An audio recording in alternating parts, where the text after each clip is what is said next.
Thank you so much, everyone, for attending our webinar today on online harms during COVID. So this event has been organised by the Alan Turing Institute as part of the rescheduled AI UK, a showcase of the very best in AI and machine learning, and which is now, of course, entirely virtual. And so for anyone who's not familiar with the Alan Turing Institute, we are the UK's National Centre for Data Science and AI, named after the great computer scientist, cryptographer, and philosopher Alan Turing. And to organise this webinar, we were lucky enough to bring together researchers from across the Institute, so the Public Policy Programme, in particular our projects on hate speech, and also the Defence and Security Programme. So before I start, I'd really like to thank everyone who helped make this happen, including Annika, Alex, and George. And if you'd like to tweet as we go, then the Turing's handle is @TuringInst, so not quite the whole Turing Institute. And we have a hashtag, which is #AIUK. So let me just give a brief introduction to the proceedings. I'm going to just give a quick opening statement. We'll then hear from each of our speakers in turn, who will give their thoughts on online harms during COVID. We'll then have a Q&A, which I will moderate, and you can propose questions for, so please do send them in. And then at the end, we will hand back to the speakers for a final statement, focusing on actions that can be taken immediately to start to tackle online harms. And this, of course, leads me to the topic of today and why we're all here. So online harms during COVID. Now, we all know the huge impact that COVID has had on societies around the globe, from the tragic deaths to the economic impact and the broader effects of social distancing and quarantine. And perhaps one of the biggest changes is that the amount of time we spend online is accelerating. COVID has really shown the claim that people can opt out of online spaces or that social media is just for young people. The internet is truly part and parcel of all our daily lives. But whilst the internet has enabled us to keep working, socializing, shopping, staying entertained, it sadly has also caused some real problems. Over the past months, myriad threats to people's well-being have been exposed and exacerbated. So hate speech, abuse, interpersonal aggression, grooming, extremism, criminal activity, so much of this has now been displaced to online. And today our special focus is on disinformation. But of course, the real challenge here is that so many different threats have emerged and they intersect, they amplify, they're creating a very hazardous online environment when taken all together. And if we leave these threats unchecked, we risk making large parts of the internet unsafe and inaccessible to many. So our aim today is to bring together some key voices in this debate, exploring the challenges posed by online harms during COVID and disinformation in particular, and I think most importantly, what we can do to address them. So let me introduce the speakers. First, we will hear from Imran Ahmed. He's the CEO of the Center for Countering Digital Hate, who, as well as everything else they do, they have run some very, very successful campaigns recently around tackling misinformation. Second, we'll hear from Jenny Cole. She's a research fellow at Royal Holloway, and she has an association with RUSI. She's currently doing some research projects on online misinformation during COVID. I should also add that she's a replacement today for our initial speaker, Alex from RUSI, the think tank, who sadly was unable to join us. So yeah, truly grateful for Jenny for being able to step in. And of course, it's excellent that she has such relevant research interests. Third, we're going to hear from Adam Hildreth. He's the CEO of CRISP. Now, CRISP are a safety tech company. They work to stop toxic, harmful, and fake online content from damaging kids, enterprises, social platforms, and society as a whole. They were founded in 2005, and they now provide services to platforms which have over 2 billion users globally. Fourth is Onwurah. She's a Labour Party MP for Newcastle upon Tyne, a seat that she's held since 2010. She was the Shadow Minister for Industry Strategy, Science and Innovation, and she was recently appointed to Shadow Minister for Science, Research and Digital. I should add that she is running a little bit late due to some parliamentary business, but when she joins us, she will do her introduction. So I'd just really like to thank all of our panelists for making time to be here today. And of course, everyone in the audience. We know how busy everyone is, and it's great that we're all here to take part in what should be a very constructive and interesting discussion. So I believe that Imran has not quite yet made it in. So I think I'd like to hand to Jenny Cole, if that's okay, if you could make your opening statement. Yeah, hi. So just to give you a little bit of background of who I am and why I'm here. I stepped in for Sasha on an hour's notice, so it's a little bit ad hoc. I worked for 10 years at RUSI, which is a science and security, where I worked amongst other things on the cybersecurity program. And part of that was being part of a group called the Enterprise Privacy Group that advised government on internet privacy and use of the internet, among other things. I then actually moved into academia. I did a PhD at Royal Holloway, specifically on online information during the Ebola epidemic. And my research has largely been on pandemics and information exchange during pandemics. As a part of that, I'm actually currently one of the moderators of the Reddit forum, Our Coronavirus and Our COVID-19. Our Coronavirus is a general news and discussion forum which has 2.5 million subscribers, which can result in up to 100,000, 200,000 comments made on that forum every day, which have to be moderated. And also the Our COVID-19, which is a scientific forum. So I thought what I would do is give a little bit of information about what the moderators actually do and some of the challenges that we face from mis and disinformation.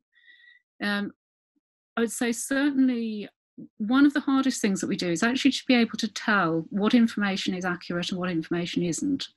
There are approximately 60 moderators of the forum who are spread all over the world and across different time zones. So there are, on average, usually 4 or 5 of us online at any one time. We are all volunteers, we all come from different backgrounds, and we have to evaluate information on different topics from all over the world as to its accuracy. And some of the challenges that's given us over the life of the forum is, for instance, in the early days, we had a lot of videos that were posted allegedly from Wuhan residents, often showing Chinese brutality, of people being dragged out of their homes, of collapsing in the streets, of being hit with batons by police. And we had no easy way of telling whether those were genuinely being posted by Wuhan residents, whether they were genuinely scenes from the street or whether they were scenes from movies.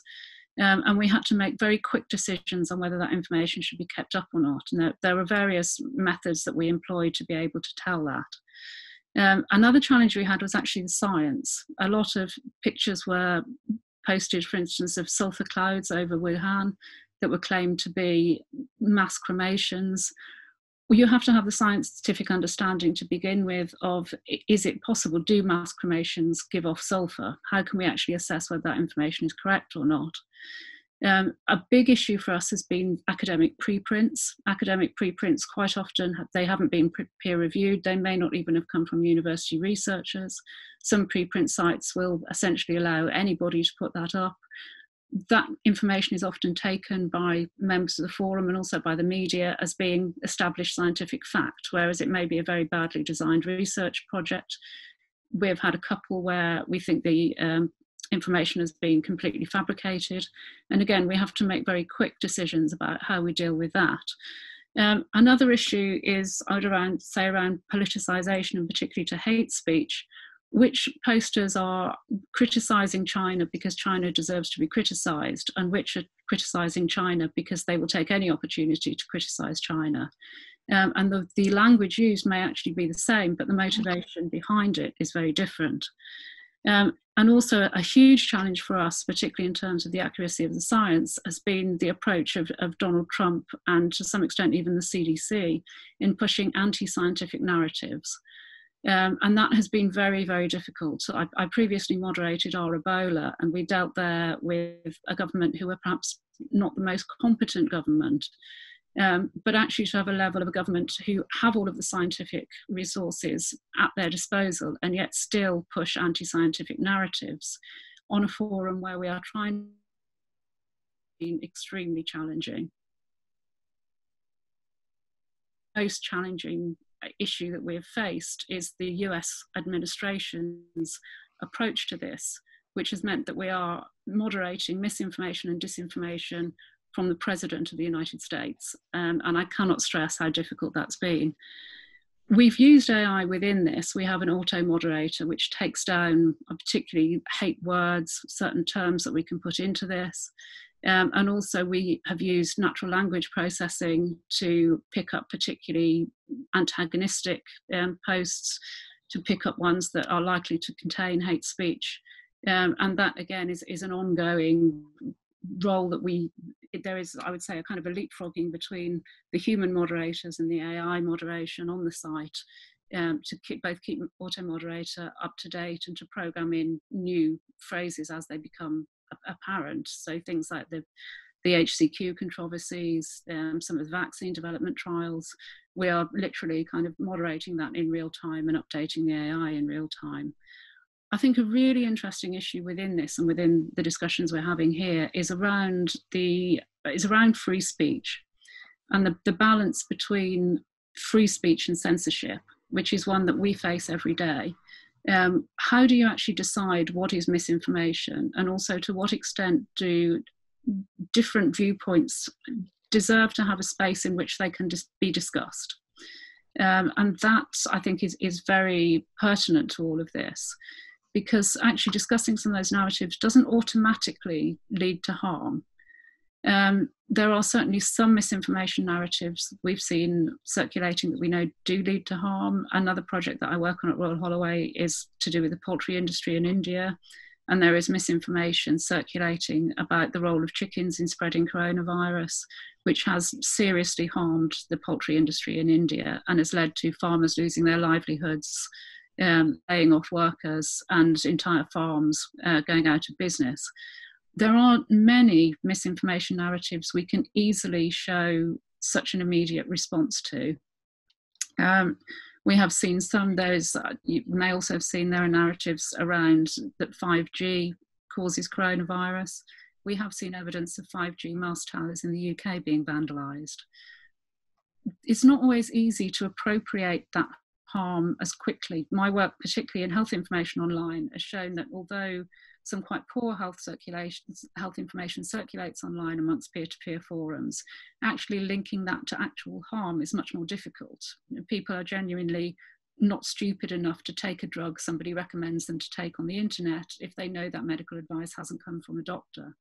And so equally, some of the misinformation that circulates, we are not sure how to do that. I would say one thing perhaps the research field does need is a way to easily evaluate the actual real world harm that comes from misinformation and disinformation spreading online. And also a way to then feed that in. Because what we also know, particularly from the anti-vaccination movement, is if you don't allow what we call vaccine concern discussion in legitimate forums, all it does is pushes the people who have those concerns into the more extreme dedicated anti-vaccination forums, because nobody else will talk to them about it. And so actually sometimes censoring misinformation and disinformation can push it into echo chambers where it is much harder to reach the people who you very careful of doing, is to try and draw a line between narratives that we think need to be countered, but need a space in which they can be countered responsibly, and pushing those narratives out of the responsible forums so that the only place they have to go is to irresponsible echo chambers. So I think this is it's a multifaceted playing field, and I think the role between particularly the human moderation in these forums, and also the volunteer moderators, which largely on Reddit we are, the professional moderators on that forum, and with the Reddit forums we do have support from the professional staff at Reddit.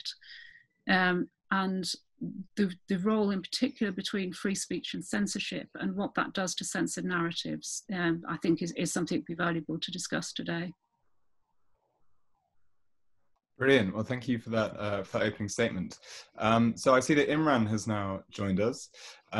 So let's go back to our original schedule, and let's now hear from Imran and his thoughts. Thanks for having me here. So the Centre for Countering Digital Hate, we've been looking at COVID disinformation pretty much since February. Typically the spaces that so the CCDH looks at the digital spaces in which identity-based hate is proselytized, the networks that are used to spread that hatred, the tools, the narrative approaches, and also how that interacts with the technology that we know actually encourages divisiveness and rewards it with prominence in the algorithms. And we noticed very early on that identity-based hate actors were instrumentalizing COVID quite aggressively. as we started to study those networks that were spreading coronavirus misinformation, as the scale of the pandemic became very clear, and we were probably late to the game, then we pivoted all of our operations to look at coronavirus. So everything from our active monitoring to our campaigns. And so the CCDH is we're not an analysis house. We disrupt. So we seek to find ways to make it more costly to spread misinformation and hatred. Whether that is by persuading people to stop advertising on sites that contain large volumes of division and hate, through our Stop Funding Fake News campaign, which last week got the attention of Donald Trump himself. Wasn't very good fun to be trolled by Trump fans. Or it's content that we produced, like the Will to Act report, which looked at COVID disinformation. So we worked with a youth development charity, Restless Development. We asked around 25, 30 young people, it's now up to 50 on our current wave, to find misinformation, record it, so we've got an understanding of what emerging themes are, and we are able to help that inform both government and civil society responses. But also to report it to the platforms, so served up on a silver platter. And even then, less than 1 in 10 of bits of misinformation reported to them by their own systems, given that they've said that they would move any mountain to remove misinformation, was not actioned, remain on their system. And we're talking about the worst kinds of misinformation, stuff that can lead to immediate harm, or that can dissuade someone from taking the action necessary that might save their lives. So because we've taken a systems analysis rather than, and we don't particularly study actors, we have looked at how the systems have been exploited aggressively and extensively by those seeking to proselytize misinformation. We know that there are various types of actors. There are people that are genuine conspiracy theorists. They're just a bit bananas. There are people who are economically incentivized to do so, so spivs and hucksters who are trying to sell their own false cures, whether it's vitamin C drips or colloidal silver, which they claim can fix coronavirus, but actually is more likely to turn your skin permanently blue. Or it's persuading people not to follow the government's advice and telling people that the government can't be trusted in order to advance fringe political beliefs. So we know that it's been extensively exploited. We know that the social media companies and big tech generally have responded pretty poorly to it. They've made huge claims. They've even chucked a bit of money, a few million quid here and there, but they've actually profited quite considerably from the activities of those people who are able to build the consensus-based communities in which the consensus is that the consensus is potentially dangerous to the rest of society and to the individuals who are being proselytized to. We take an explicitly civil society response to it because we know that we can go further than the state. The state cannot make illegal a lot of the speech that we would hold in society to be outrageous and irresponsible for a private company to profit from. And in doing so, in focusing the lens directly on those social media companies, we hope to create change. Is that sufficiently helpful, Bertie, as a brief intro, and obviously there'll be questions later? I think that's great. Thank you so much. Yeah, okay. That's really helpful. Thanks. Yeah, so I'll just hand straight over to Adam Hildreth from CRISP. Thanks, Bertie. It's really interesting to hear about actors, and because that's exactly where CRISP sits as a business. So our goal is to monitor and be the first to know about the tactics, content, and the sharing of online harms by bad actor groups, but specifically by looking at those groups and how they exploit it. And I think that the big message that we've seen at CRISP during COVID is the way that those groups are collaborating online in which to exploit the fact that more children, more of us as users, and society in general are using social communication tools on a much wider basis than we were previously. And we actively know that those bad actor groups that are out there are exploiting that. And they're doing that in two ways. And this is the big challenge that the platforms have got. I think that the social platforms, going against what the media would say, are actually really good at removing no.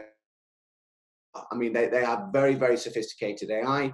and they bring in humans on top of that, which is absolutely required.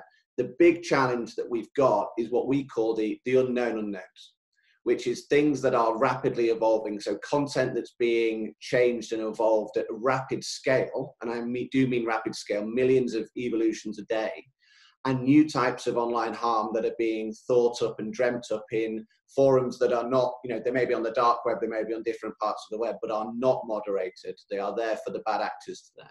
So that the challenge is significant about how do we quickly deal with what we deem as unknown unknowns, brand new content we've never seen before. And bringing up another point on that, what's critical when we just look at AI is the freedom of speech argument. Because the other thing that we've seen as well is bad actor groups are deliberately creating content that they know if AI is trained against, will go and remove, frankly, freedom of discussion. So ruins the entire social media experience for everyone and stops debate, which is what social was designed to do. So there is a number of challenges that as an industry and society we've got to deal with. Our approach at CRISP has been that you always have to integrate artificial intelligence with human intelligence and as close to real time as possible. The two go hand in hand. Computers, machine learning can do the heavy lifting. 99% of the time, they're going to get rid of things or they're going to deal with it. But that 1%, and it's a lot less than 1% of the time, that human intervention is absolutely critical, especially when it comes to unknown unknowns. And just to give people an idea of the levels that we've seen in terms of the rise in issues during the lockdown in COVID-19. Children are using a lot more of gaming platforms. So we've actively seen offenders go online to discuss new tactics they can use and which platforms they should be going after. So they're using their own online communities to work out which children-based communities they should be going after. We've actually seen violent extremist groups actually targeting the social platforms themselves to get content that was taken down put back up again, because they know that the human moderation element for those platforms has been removed or it's been significantly reduced. And hate, we've seen a distinct rise in xenophobia, the hashtags that are being distributed. We believe there is a sense that when people are at home, they don't have their normal day-to-day world that they can go and do these things in, so they're just resorting to online communities to go and do this. And of course, we all know about mis and disinformation. There are specific groups out there, and there are different types of bad actor groups, but there are specific groups creating huge amounts of mis and disinformation, and it's almost like a virus themselves. They produce this and they see what spreads. They can produce thousands of narratives a day, and they will monitor the ones that are spreading, and once something is spreading, they know it's catching on. They will use networks to distribute that. So I think that bad actor focus, artificial intelligence coupled with human intelligence is fast, but it's a big issue with regards to unknown. So hopefully that gives us a sense of where we're coming from on this. Excellent. Yeah, thank you very much for that as well. Brilliant overview of the work you're doing. So with that, I'll hand straight to Chi. Hi, hello. Can you hear me? Okay, great. Okay, just had a problem with my microphone earlier. I'm sorry that I was late. I was doing a bit like on insolvency actually and COVID crisis. And so thanks very much for inviting me. It's a great pleasure to be speaking sort of in the aegis of the Turing Institute. I am the Member of Parliament for Newcastle Central and Site Minister for Digital Science and Research. I'm also a chartered engineer, and before coming into Parliament in 2010, I spent 20 years building out different mobile and fixed networks across Europe. Hi, I'm really sorry to interrupt this. We're struggling slightly to hear you. I think the connection's yeah. I think it's not the connection. I think it is. Let me try this microphone. That's much better for me. Better, yeah. No, so I've got 4 microphones connected to the system, and they're differently suitable for different configurations and different applications. Okay, so thanks. Sorry about that. So I was saying that that before becoming an MP, I built out what has become the internet, mobile and fixed networks across the US, Africa, Europe, and Asia. And I'm really proud of my work, which enabled people to better communicate and connect, and our economy to grow. but I'm not proud of its role as a platform for harm. And as a politician now, I believe action is long overdue. It has been clear for years that the internet requires regulation. Tim Berners-Lee, who invented it, has said so. The National Society for the Prevention of Cruelty to Children has said it, and even most recently Facebook has said it. When she killed herself after viewing posts on Instagram. David Turnbull was 75 when he lost his pension through an unregulated financial product that was prominently advertised by Google. And last year, TikTok live streamed a teenager's suicide. Misinformation on the coronavirus, as we've heard, spreads more quickly than the virus itself across social media. And an online abuse against criminal offence against a child is recorded every 16 minutes. So when we talk about online harms, these are real people, real stories, real pain, and real hurt. And the coronavirus pandemic has led to a massive move online, which has meant that many of the tech-related issues that we've been raising for years, I say we, I mean the Labour Party and myself personally, have become mainstream problems. Online child safety, the digital divide, disinformation, digital infrastructure, and big tech monopolization. And yesterday's report from Ofcom showed that we are more than before, we're online more than ever before. I think a third of our time is spent online, and it's grandparents and school children, businesses and book clubs, theatres and tea parties, scammers and paedophiles are all online. And so online harms are being directly experienced by many of my constituents in a way they weren't before. And as the web enters its fourth decade last year, and we have yet to see effective regulation of either the web or the large platform companies that control it. So, Facebook, Twitter, and Instagram remove fewer than 1 in 10 posts for coronavirus misinformation.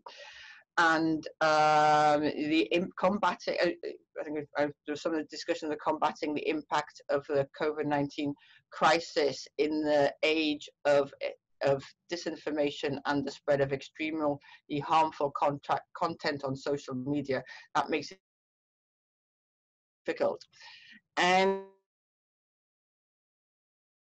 the UK government, what steps they were taking to stop the spread of disinformation online, and I was told we would see a media literacy strategy designated to encourage critical thinking regarding online content by the summer. And that would not have been adequate, but we still haven't seen it. You had the online harms white paper in April 2019. Then there was a February, they announced a response to the white paper consultation. But it's been a saga of the development of measures to take, in which the increasingly powerful lobby of tech companies is reducing the little action that the companies were willing to take.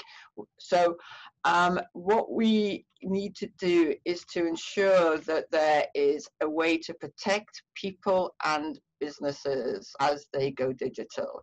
The pace of technological change and the impact on our lives has left many feeling disempowered, helpless, and overwhelmed.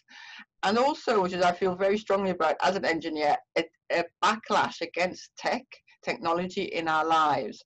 And so the best way to protect our digital citizens, and really importantly, to build trust in technology as we build on this huge shift online, is to deliver digital rights for individuals and education for individuals and for businesses that puts control of our digital footprint and our digital empowerment in the hands of the people, with some kind of, I would recommend some kind of charter which reflects online harms, data control, algorithmic control, and has a powerful and effective regulator in place to enforce them. Thank you. Brilliant. Thank you very much. I think what I'd just like to say is just remind everyone of the Q&A. So if you have any questions whatsoever, I can already see a few coming in, which are all really great. Yeah, just keep them coming, and we can start asking them. So I think something which has already come up in the Q&A, and I think is a really important point here, is what is the role of AI in tackling online harms? It often seems like it feels almost like a silver bullet. People are proposing it as a way of solving this problem because, you know, machine learning is so advanced, so clever now. But actually, it's interesting, you know, that the work of the centre, well, of Imran and your team, is actually much more based on almost investigative work. And you've identified a huge amount of issues with those automated systems and what they're doing potentially. So I think it'd be really great to hear everyone's thoughts on the use of AI to tackle online harms. I mean, if I can kick it off perhaps in a slightly provocative fashion, I apologise for being late, and I was actually speaking to my colleagues from the Commission for Countering Extremism's steering committee about the online harms bill and the legislation there. And we've had discussions with Ofcom, with a number of different stakeholders involved in in what will be the online harms framework for the UK. And one of the issues is that it is trying to fix problems which have been in place, which from a year ago, or maybe 2 years ago, is that's the speed at which we legislate, at which we create, we understand these spaces. And it's also, to an extent, based on a misunderstanding of the nature of the harms that we're looking at. So what I always find is that people get very excited about the dark web because it's got the word dark in it, and they get very excited about new platforms. We track new platforms. We track Riot.im, for example. I can show you right now active terrorist plots being done on platforms like Riot. And so proselytization of hatred, bomb-making materials, disposal of dead bodies, all sorts of stuff. The problem is that when it comes to real misinformation, if you want to misinform lots of people, you can't use Riot.im, because even I don't know how to use it. I have to get the young people on my team to help me do that. And Facebook remains the primary platform, and YouTube, the primary platforms for the proselytization of misinformation and hatred in our society. And the issue that we have there is that we can't actually criminalize a lot of what is used to proselytize hatred.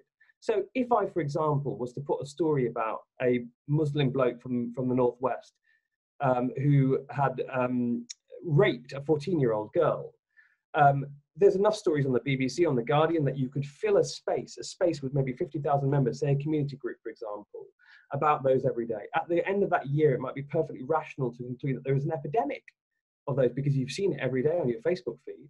And therefore, we need to have CSE checks on every Muslim entering the country. And it's actually the toxification of spaces, of consensus-based spaces on social media that is really driving this, and its effective weaponization by hate actors that's driving the changes and the misperceptions, the complete lack of consensus and any objective standards of belief across society, the creation of bubbles of extreme belief, extreme thought, based on potentially not information that you simply could not criminalize. And the problem with the online harms framework is that it is trying to find ways to deal with that. It never will. It will need to be much more enabling. It will need to think more Mazzucato than it does sort of, you know, Fabian in terms of what the state is there to do. The state is not there to just to be the single solution to the problem that we face. It will need to engage with civil society and with other actors that are able, and CCDH can say, for example, you should enforce your terms of service. The government could never go so far as the terms of service of Facebook itself in criminalizing types of speech. Interesting. Does anyone have a response to any of the points raised there? Adam? Yeah, not necessarily a response to that, because we're all talking really from the same technology, but I think that going back to the AI debate, because I completely agree, this is a huge challenge about how do you end up spotting the issues there. And Imran makes a great point about specific targeting of groups with content that's absolutely, frankly, it's not harmful, but it's the tactics that are utilized by putting it together, regularly scheduling those inputs, getting bots to retweet, etc. So it's the actors behind a lot of this that we see as the real challenge about what you do with it. Now, where legislation comes into that is hard. I think to go back to the original point, I think about the AI side, I think there's three elements that we see where AI can help. One is it can do so much of the heavy lifting of just known outright hate that's just there, and it can get rid of it, frankly, without human intervention. There's a huge portion of content that's posted on the mainstream platforms that just doesn't need to be there. And I think the platforms do a very good job at doing that. I think secondly, Where it can come in is how it can help humans make decisions on things. And I think especially with the Black Lives Matter issues that we've had recently with online and hate and people posting their opinion versus people posting hate, it's very hard for AI to distinguish, but it can prioritize those for humans to look at. And that's the second element. But thirdly, it can also do, from an unsupervised perspective, it can find the new topics and the new trends that are happening and bring them to the surface for a human to understand whether it's having a negative impact or not. So I do think that's the three elements that are there. But overall, the big challenge is sometimes when we talk about hate, it's actually using things that are not hateful in their own right, but actually over time and over a period of time and the manipulation of certain groups and the tactics used, it absolutely is fueling hate in lots of different ways. If I could add, one of the things I go back to is the point Adam made about it has to be a balance between the AI and the human. And this, to give you again some of the examples of the challenges we've had with Reddit, one of the things that we will do is we will auto-moderate, so racist terms, sexist terms, homophobic terms, so that those posts are immediately removed. They don't come up on the forum. Depending on which of the forum and the topic of the forum, that can actually be quite problematic because, for instance, some of the literary forums have said that they've had problems where the use of that word is being discussed in context, and a book like To Kill a Mockingbird would be a good example. That if you use AI to completely take these terms out, what it can actually do is stifle some of the discussion about is a certain term appropriate in that context or not. And so you have to, one of the things that we quite often have is there are some things that are immediately taken out. There are some things that can be overridden by a human moderator. So they're kind of flagged up as problematic rather than immediately removed. And then equally, there can be some things that we also rely on the community to report things so that, as you say, you know, when people know how they can get around the auto-moderator terms, we also have the community who will self-report on each other. And certainly within the current context, with a lot of the political discussion, every time we program in another political term, they will find a way around it by, you know, using a 0 instead of an O, using a asterisk instead of an O. And so we're, to some extent, we're dependent on the community to then report those new spellings so that we can update the AI to take care of those. I mean, definitely the heavy lifting, absolutely. You know, we can get rid of 90%. What we'll do is get rid of the AI gets rid of the worst things, the things that there is absolutely no question about. And then there's probably another 10 to 20%, which is context dependent, which is changing, which is borderline. And that's really where the human aspect comes in more, with some of those borderline terms and borderline sentiments. And also, as I said, some of the ones where the way it's phrased, but it's actually the history of the person who said it is the problem. And so we will do, sometimes we will look at the history of that user. Where else have they, you know, what other forums are they posting in? What do they talk about? How do they phrase things? Do they, I mean, one thing that we've, you know, we find most of the moderators tend to come from fairly educated liberal backgrounds. We tend to be sort of more on the liberal side of politics. We tend to be educated to postgraduate level. There are sections of society where language we think is unacceptable. It is commonly used language within those communities. And so there's to some level, there's a judgment call around those as well. So I think that the human aspects and the AI aspects cannot be disentangled from each other. And we're certainly a long way off being able to hand everything over to AI. If we want to allow some free discussion. And I think that's, again, one of the things that Onwurah. To interrupt and just say that I know that Chi's also waiting to contribute to this. Just a reminder. Yeah. Okay. Thanks very much. I just and I think what you're saying, Jenny, reflects also the need for for more diversity and inclusion in tech generally. But I think the issue that Imran sort of identified with the current online harms framework is about the current online harms framework as brought forward by this government, because it is ad hoc and specific, and it's not principles based. And to the question about the role of AI, as with AI can have an important role, but as with almost everything, it's not actually about the technology. It is about the people and what it is that we want. And we need a debate, which we have again.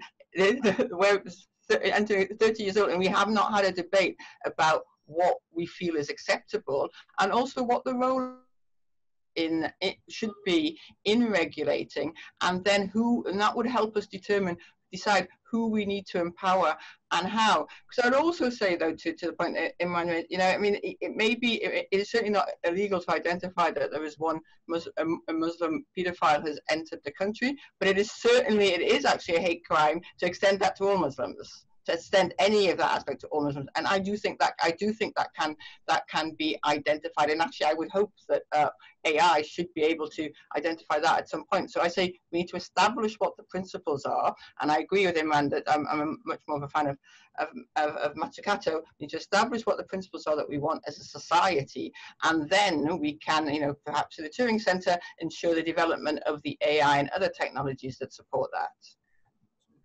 If I can make the point that on the AI, look, AI is essentially, for the main part, what we're talking about is pretty simplistic algorithms. So when it comes to looking for a word and then saying we will not have it on the forum, that is not a sophisticated bit of artificial intelligence. It's not AI. No, it's not AI. It's very simple. And if I go on Reddit right now, as I just did, and look for the N word, the first thing that pops up is a thread. Ends are so retarded, even their militants are primal animals. Now, you would have thought that'd be a pretty simple term, and the combination with the word animal might give you a hint that that is a dehumanizing form of content. How sophisticated does that AI have to be? The AI has to be backed up by the will to act. And so the point that we've made repeatedly at the centre, and we did with our most recent report, which is entitled The Will to Act, is that even when we serve up on a silver platter things that they say they're taking very seriously right now, and things that may cause harm to life, which is coronavirus misinformation, in 9 out of 10 instances, they do nothing. And that is the fundamental issue that we face. There is a lack of a will to act because their business models are not based on the idea of having civil communities. They're based on having contentious communities. Contention drives engagement, engagement drives eyeballs, eyeballs drive revenues. The algorithms and the AI that's really at work here is the one that keeps people on platforms, because we are the products being sold to by the consumers, and the consumers are companies. Perhaps we should hear from Adam here as well, maybe to get an alternative perspective. I think that, yeah, so completely agree that spotting keywords is not AI. Some people could say it is. In terms of the sophistication that is available, from our perspective at CRISP, we took the approach 15 years ago that online harms and the content is generally created, sometimes it's shared, but specific groups of people. 99% of online harms is created by 1% of the actors that exist on these platforms. So when you talk about advanced AI, our approach to this that's worked incredibly well, or at least from our view, is to track the bad actors and the content they're creating. And that gives you the content, and that allows you and the context at the same time. So when we talk about is the sophistication out there with regards to machines understanding and the context of that, I think it absolutely is.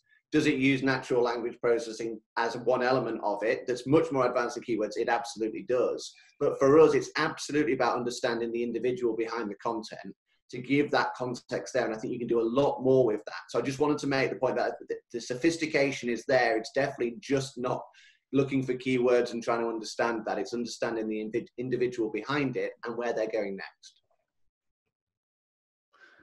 Brilliant. Well, yeah, I mean, definitely a hot topic and not easy to reach a final conclusion on it. So I think I'd just because I'm aware we've probably got enough time for one more question.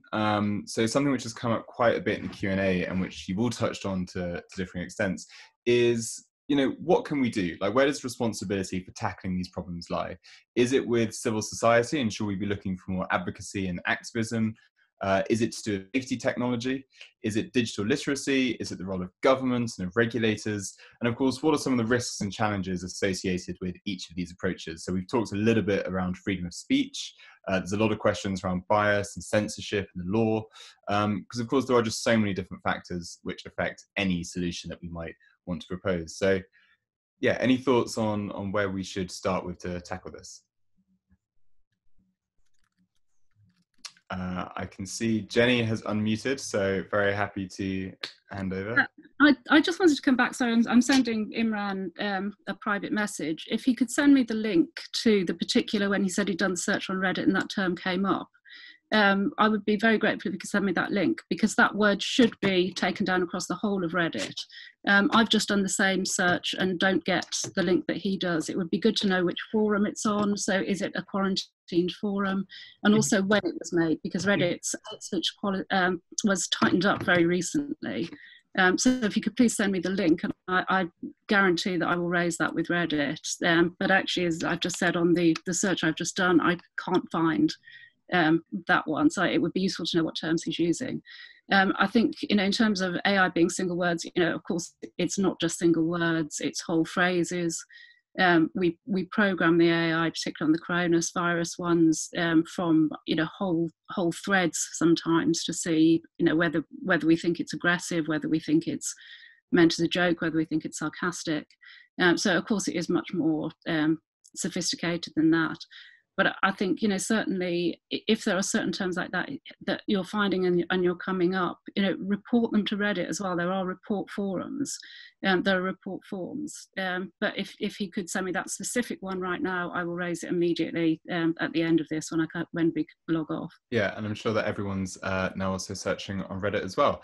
But yeah, so does anyone want to address this issue of how do we tackle the online harms and where responsibility for that should lie?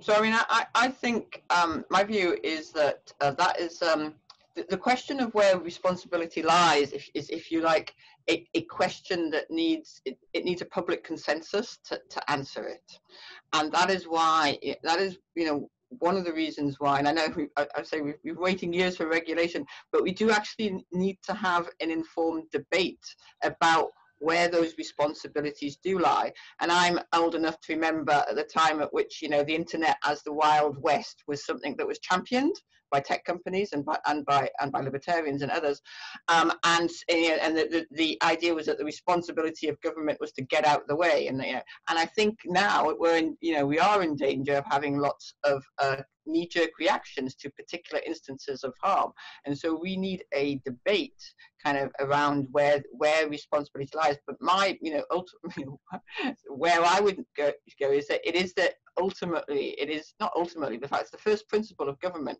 that is responsible for keeping its citizens safe. And many of these harms are of a nature that they are, some of the examples that I gave.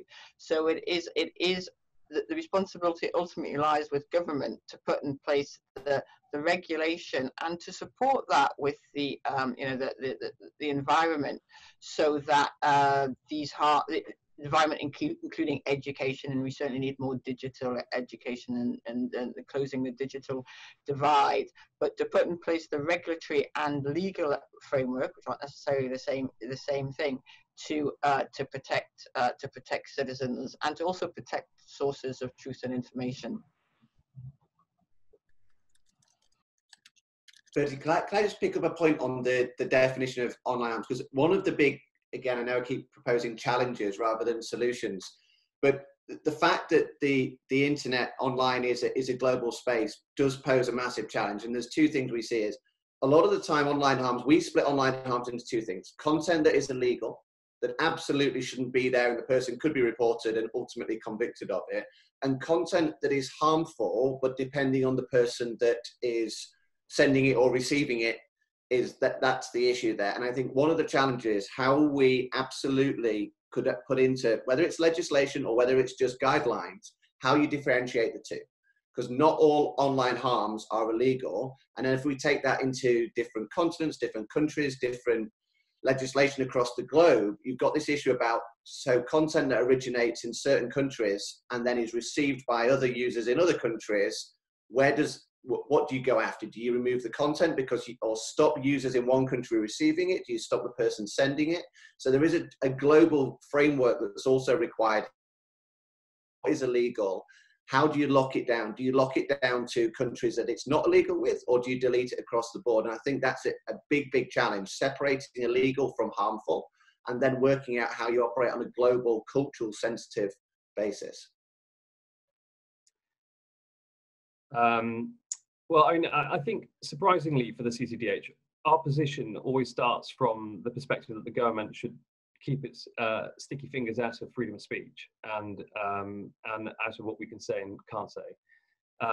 And by doing so, they then free up civil society's capacity to do what is normal, which is that most of the mores by which we conduct interpersonal behavior, the standards that we expect from each other, are not legislated in law.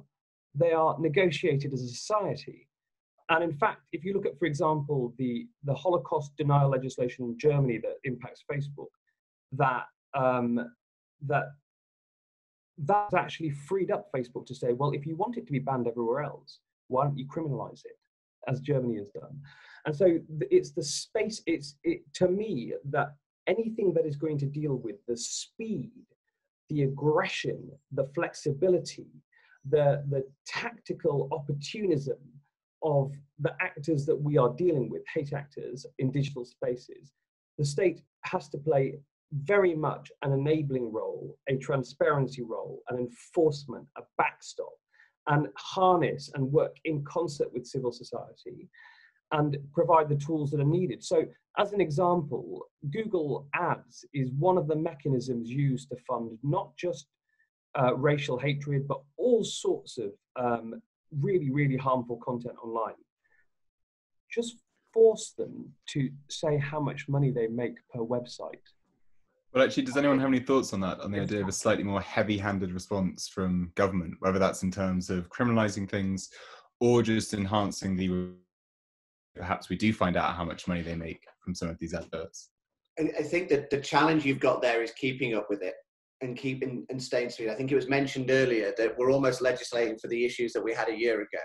And the evolution that we see of the types of content that are created, they will spot the bad actor groups and networks that are out there, will look at the terms of service, look at what's acceptable and stay so close to the line. We already know they're distributing memes at wide scale. So one day they can say what that represented. I don't think it's very, very hard to do legislation in real time about what's right and wrong. So I think that's, again, to put another challenge out there, it's almost a framework that's required. And I think Imran's absolutely right about deciding on, we can all decide what's right and wrong in terms of service and a policy, but the legislating against content that evolves at such a rapid rate is really, really hard to comprehend. Great. And Chi, I think you mentioned this earlier around the challenges of regulation. So perhaps you'd like to comment on that. Yeah, I mean, I should say also that after working in the private sector for 14 years, I spent my last 5 years in working for Ofcom. And I agree that there are challenges, but it is entirely feasible to develop forward-looking principles-based regulation. It's not beyond the wit of intelligent regulation. And I also think this thing about it being global so that it can't be addressed is also because there are well, firstly you can follow the money in terms of, as we talk about revenues and advertising. But I do agree actually that that more sort of are formed by society, and we do not want to have, we don't. So I agree, just to quote Martin Luther King, the law can't make my neighbor love me, but it can stop him from lynching me. And I find that quite helpful. And I think, I agree the law can't make us love each other, but it should definitely be putting in place the enablers when appropriate, but also the rules, when appropriate, to stop people from lynching each other, which is what's happening at the moment on the internet. Excellent. Well, look, I think we're nearly at the end of our time, sadly. This has been an absolutely fascinating discussion. I'd like to thank everyone again for being here and being able to take part. So just before we completely finish, though, I think it'd be really great if we could maybe get a sort of tweet level response. So 280 characters, not that I will be counting or could count. Just to offer your thoughts, perhaps, could be done, a straightforward, simple thing that could be done to try and tackle the problem of online harms at the moment during COVID, with all of the challenges and craziness that's been going on. And just to give this a little bit of structure, we'll do it alphabetically again. So if we go Imran, Jenny, Adam, Chi. That's surname alphabetical. Okay. I'm going to use the same line I've used with every social media company I've ever met, which is, if you get rid of the Nazis from your platform, I will move with my cat to Antigua and leave you alone.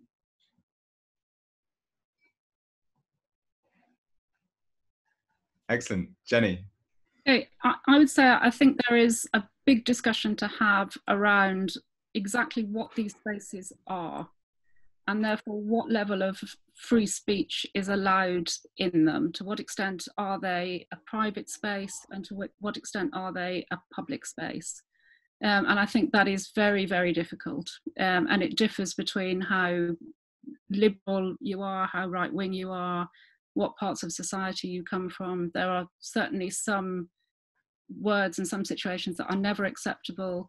There are others where a very heavy-handed approach to censorship within something that is free speech forums, I think, warrants a different kind of discussion.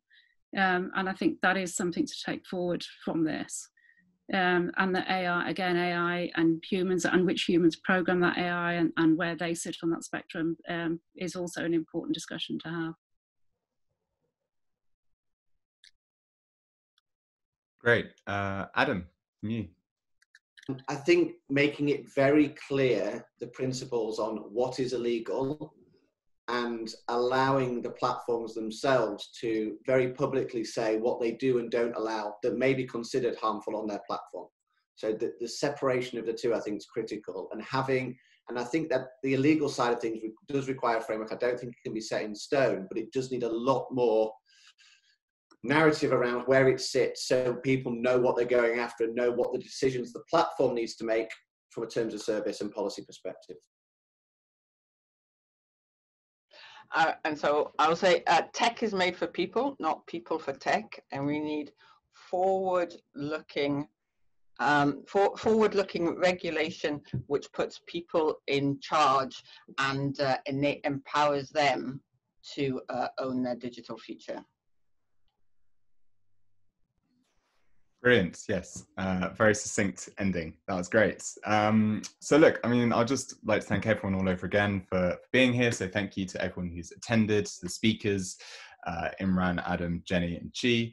And of course, thank you to the organising team at the Turing, especially everyone who has worked on AI UK. To stay updated with any of our other events, please follow us on Twitter or look at our website. And also, yeah, thank you so much again for being here. It's been a really constructive and productive discussion.